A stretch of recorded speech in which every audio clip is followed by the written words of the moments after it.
It's becoming the new normal here in South Korea. Fewer people tying the knot. It is largely due to economic factors like low pay, poor job security, and a lack of affordable housing. Unfortunately, in a nation desperate for more babies, the trend looks set to continue this year. Our Jung-hwan tells us more. As young people delay their marriage in South Korea, the number of people getting married per 1,000 fell to its lowest level last year since data first started being compiled in 1970. According to a government report on Wednesday, the number of people tying the knot has gradually decreased since 2011, hitting its lowest degrees in 2017 with less than 270,000 marriages, down of 6.1% from a year earlier.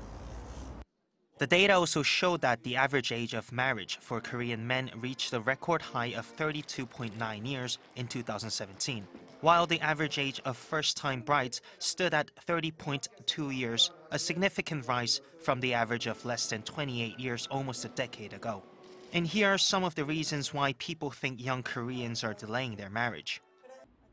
While a lot of people want to settle down in Seoul and prefer not to live outside of the capital, the cost of living in Seoul, including housing, is very expensive. And I think that is one of the reasons why a lot of people have to postpone their marriage. Of course, there is an issue of the unemployment rate, but there is also a tendency in the country that many young people want to work for big corporations. I feel that these factors could contribute to young people delaying their marriage as they cannot find a good-paying job amid a tough employment market. Unfortunately, according to a senior director from a well-known matchmaking company, it seems that delaying marriage is likely to continue further. I think this falling trend will continue for the time being.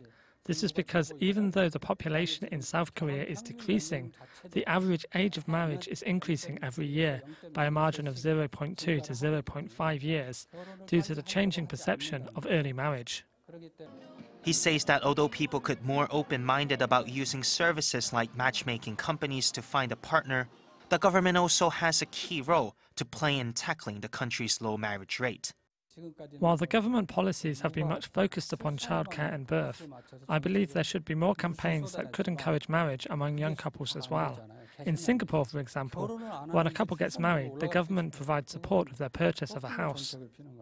Social and economic factors like an unstable economy and high youth unemployment appear to be combining with changing perception of marriage among young Koreans. This trend is a worrying concern, as some experts predict that by 2025, 1 out of 10 50-year-old women in Korea will have spent their lives without tying the knot. Jung-hwan, Arirang News.